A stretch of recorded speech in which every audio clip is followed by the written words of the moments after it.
Past week has seen two big commemorations. 80 years this week since the dropping of the A-bombs on Japan, on the cities of Hiroshima and Nagasaki. This is a very, very well documented double event, and it's heavily, heavily debated. I think it's fair to say it's one of the most debated events in history in terms of its significance, in terms of its moral questions. And it's one of the most important events in history in terms of the fact that it heralded the first nuclear attack and warfare in history, and to date the only such attack. So I'm just going to go through some of the basics. I mean, this stuff's already well known, but just for the context of the video. On the 6th of August 1945, a bomb was dropped on Hiroshima, a nuclear bomb. And then 3 days later, on the 9th of August, the bomb was dropped on Nagasaki. Nagasaki bomb was bigger, more powerful. They were respectively called Fat Man and Little Boy, or Little Boy and Fat Man. And they were dropped by the crew of the Enola Gay. Now, the commander of that B-52 Fortress was Paul Tibbets, and he never expressed regret for it. He always considered it a necessary evil. And most of the crew also thought that, although Theodore Kirk did, is on record as saying he hoped it would never have to happen again. What I want to do with this video is look a little bit at some of the arguments around it, and yeah, well, the basis of the debate really. There's been commemorations held in both cities. Actually, there was a third city, Kokura, which I understand had actually been intended as the second target, but there was cloud cover, and so the crew diverted to Nagasaki instead.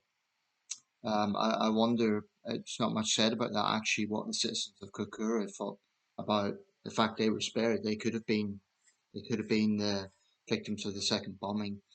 A bit more on the statistics. The actual toll of the bombs is debated, but most figures say that by the end of 1945, 240,000 dead had died.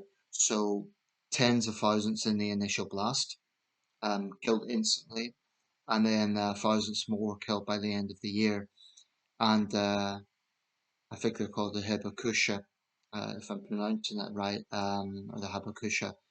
The survivors of the bombs, there's about 100,000 left today. Their average age is 86. Many of them suffered serious illnesses, cancers, and serious deformities. They suffered discrimination in Japanese society because it was perceived that they would have inherited diseases and so on. So they suffered discrimination on top of all of that. There's photos taken of both cities after the bombs, quite sinister, showing the sheer force of them. So that's the effect of the bombs. About 240,000 killed now. Something that's often overlooked is the fact that in the conventional bombing of Tokyo, Tokyo was one of the most heavily bombed cities in the war. More people actually died in the firebombing of Tokyo than in the initial blast from Hiroshima and Nagasaki. About 100,000 died in Tokyo, and some estimates are up to 140,000, whereas 70,000 died in the initial blast, for example, in Hiroshima. The point about this is that there is a huge amount of attention put on the A-bombs for obvious reasons. It was a culmination of the Manhattan Project, and it's been depicted many times in film, most recently in Oppenheimer, which is a very powerful film. But actually, the blast itself isn't depicted in the film, more about J. Robert Oppenheimer.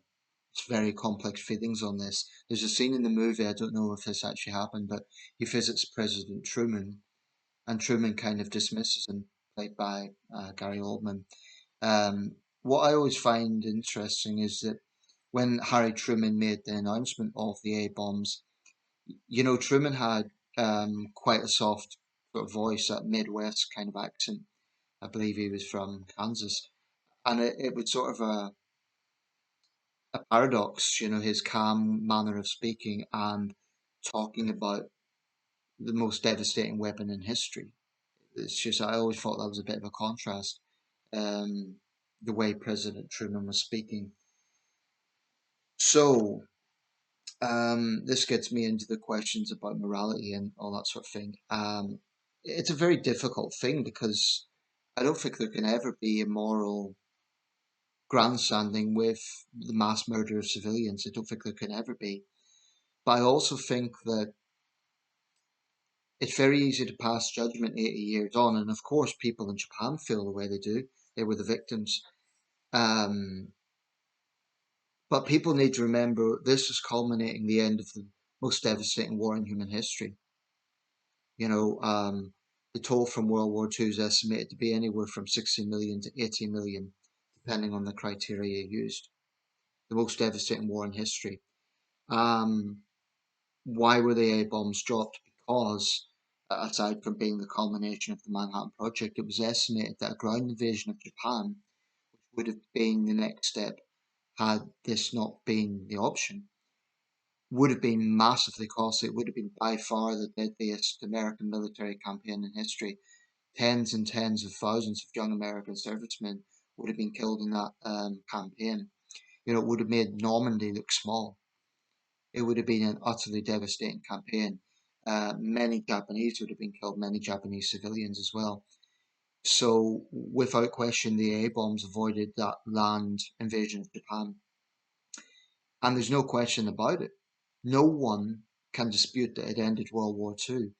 I've heard the argument that the peace forces in Japan were pushing on the side for negotiations, but the truth is, it was the military that had the power. It was the military factions that had the power, and they were fighting a holy war. The Japan of 1945 was not the Japan of today. It was not a liberal democracy. It was a totalitarian military state. I think that also has to be factored in because that is what the United States and the Allies would have had to negotiate with.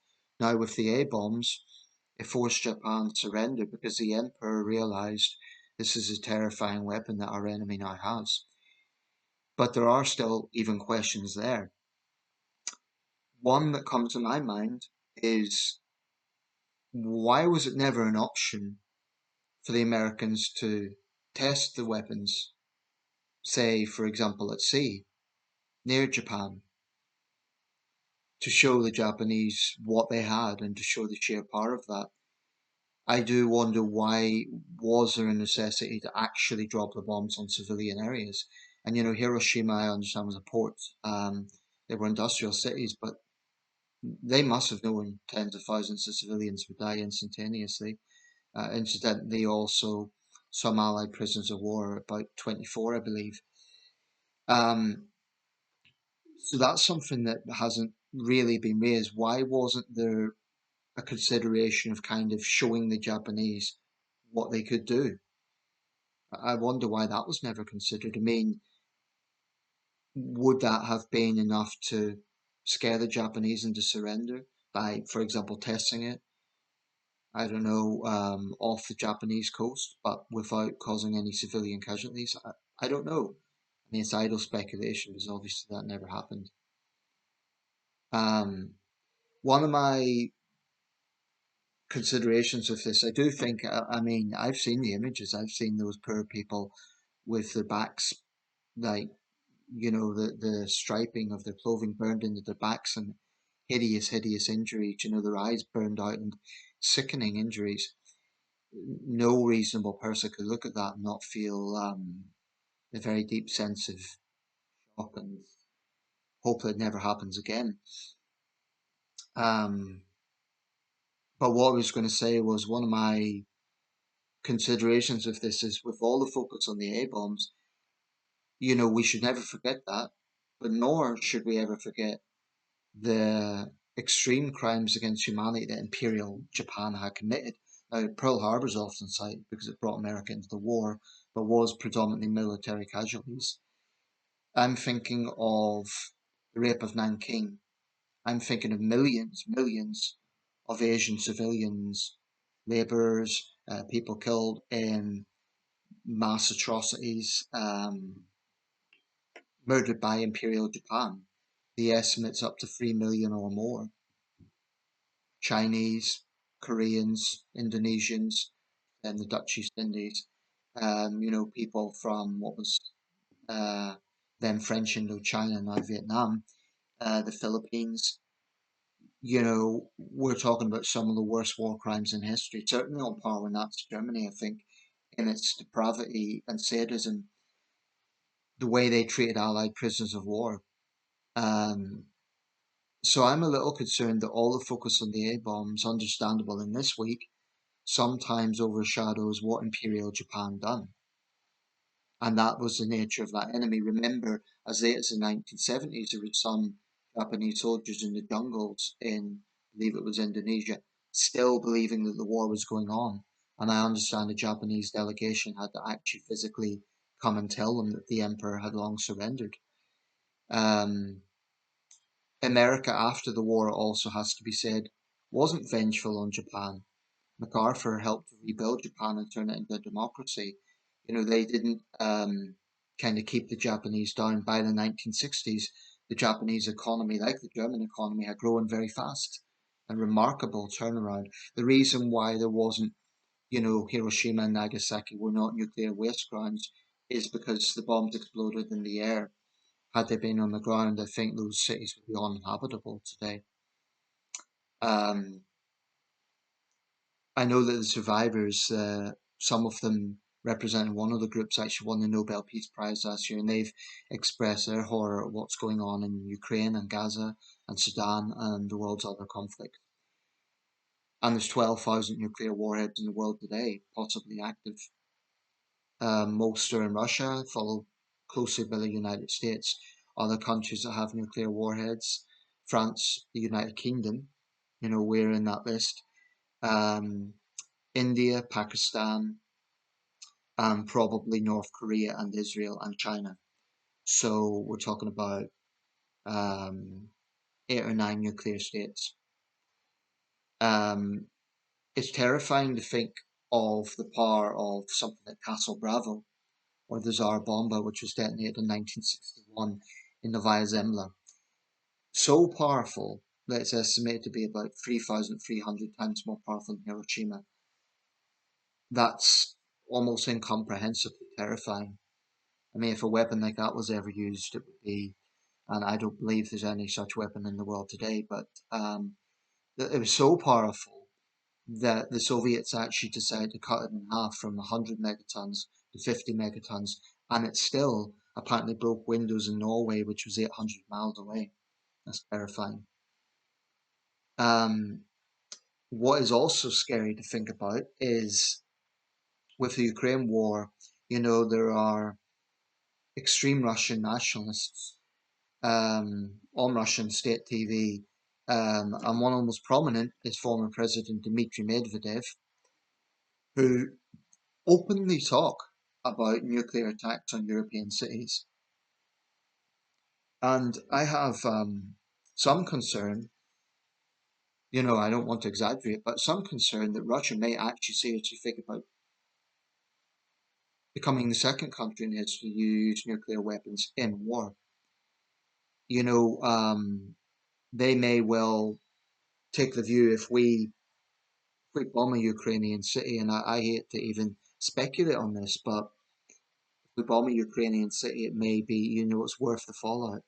Even though there be worldwide condemnation, Russia may think, we'll weather the storm. We're isolated anyway, who cares? I think there is an irrational thinking with a lot of the Russian establishment. I think it's a very sick regime. I mean, literally, I think Putin may well be unstable mentally. I think Medvedev is, and he used to be seen as a moderate, anything but. Um, Sergei Lavrov, these men are extremists. They are dangerous extremists. And one of my subscribers earlier asked me about the Alaska conference. I'll cover that soon. But yeah, you get Russian nationals on state TV openly musing the idea of nuclear war in Europe. Now, that doesn't mean it will happen, and it hasn't happened so far. Russia has nuclear capacity. It's the issue of mutually assured destruction during the Cold War in 1983, which was a year arguably as dangerous as 1963. There was a famous incident where there was a false alarm, that is to say, a Soviet missile detection site. The commander on duty at the time, Stanislav Petrov, had the job of ascertaining whether or not there was an American incoming missile, and he determined that it was a false alarm, even though there were several procedural methods to go through. And they went through those methods, and it was still saying incoming American missile. Now, he made the decision not to retaliate, and it turned out to be a ray from the sun. Now, that decision not to retaliate probably prevented World War III. He was literally the man who saved the world. Had he made another decision, God knows what the world would be like today. It's a scary concept. So, in conclusion, were the A bombs necessary? It's a very difficult question. I know that many survivors of Hiroshima and Nagasaki would find the concept of necessary evil to be insulting. But there is no denying it ended World War II.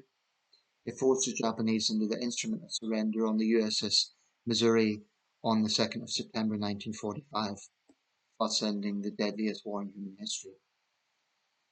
80 years ago this week with the A-bombs. So, was it a necessary evil? That's the question. I don't think realistically, I mean, Tokyo had already been firebombed, and the Japanese military faction were not giving up. So that proves that the conventional warfare wasn't working. Um, by the way, there was a very, very famous line. This year marks 50 years since Jaws was released. There's a famous line from Quint talking about being on the USS Indianapolis, and the way he says to deliver the bomb, Hiroshima bomb. It's just eerie. I've also watched, I mean, I don't usually watch anime, but there was a film made in 1983 called Barefoot Gen, an anime production, and that's the scariest animation I've ever seen. Their depiction of the Hiroshima bombing, showing this little dog goes up against a railing and just whimpers. The mother, and her eyes are burned out as she crouches down to get it. It's truly horrifying. Um, it would be insulting to any Japanese person or um, any survivor of the A bombs to talk about necessary evil. But I also think Japan must recognize the context which brought this on. They must be honest about imperial war crimes. And Japan's record on that is kind of mixed. There have been formal apologies, there has been acknowledgement, but there's also been backtracking. And there are militant nationalists in Japan who want to deny this. They want to deny that they buried villagers alive in China. They want to deny the use of chemical warfare. Um, Unit 732, that shouldn't be forgotten either. Japan also used chemical warfare in China, um, and the brutal treatment of Allied prisoners of war, the brutal treatment of comfort women from Korea, China, the Philippines. So, I don't want to talk in crude terms of, well, one evil balances out another evil, but it would be wrong if that was forgotten and that was overshadowed. Like, say, Imperial Japan killed at least 3 million people, civilians, at least. Um, Probably the figure's a lot higher than that. Anyway, I'll wrap this up, but obviously any sane person will hope that this never ever happens again. In terms of nuclear de-escalation, I think it's not going to happen that this country, for example, is just going to get rid of its 250 nuclear warheads or 220. That won't happen. But could there be a case of, for example, reducing the nuclear stockpile, decreasing it? For that to happen, it would have to be at a time when, for example, in the 1990s, when relations with Russia were a lot better. Right now, we're in a very, very dangerous situation. Putin's as belligerent as ever. China's very assertive and nationalistic. Would it be the right time to sort of, well, decrease a nuclear deterrent? And that whole thing about the nuclear deterrent, there could even be a whole video about that. If there's a nuclear attack, then the deterrent has failed by definition. Anyway, I'll wrap this up. What I would say, though, about this is that it's okay to say it was evil and terrible, because it was. But I think any discussion about the A-bombs must also factor in the context of the time, must be honest about the fact it did instantaneously end World War II, and be honest also about Japan's war crimes. I'm not saying that the A-bombs were justified because of Japan's war crimes. I'm saying that any discussion of the A-bombs can't ignore Japan's war crimes either. And there's a risk that that gets overshadowed and forgotten as we come up to VJ Day and the commemorations over the end of World War II. And it's very significant this year because I think after VJ Day, after this year's commemorations, I don't think there'll be a big one for the 85th. Maybe for the 100th anniversary in 2045, but I don't think so. The last veteran of World War II to die, perhaps that'll be a big thing. I mean, the last veteran of World War One in Britain, Harry Patch, died in 2011, which was 93 years after the war. So by that sort of time frame, we'd be looking at sometime in the 2030s, the last World War II veteran will die. So there's all these timings are significant. Anyway, that's my thoughts on the events. I mean, I've never been to Japan. I haven't been to those cities. I'm sure they would be very, very moving places. I've been to the Somme battlefield. I've been to other poignant places, and I'm sure Hiroshima and Nagasaki have that feeling as well. So yes, the A-bomb should never be forgotten. The victims should never be forgotten, and we should hope it never happens again. But I do think that any discussion of the A-bombs has to be honest about the fact they ended World War II. I mean, no one could deny that. No one could deny that that is what happened. And I don't think you could say, well, World War II would have ended anyway. There would have been a ground invasion of Japan that would have been absolutely bloody and possibly dragged on for years. So yeah, World War II would have eventually ended, but at a cost of millions more dead on top of the already tens of millions that have perished. Right, I'll wrap this up.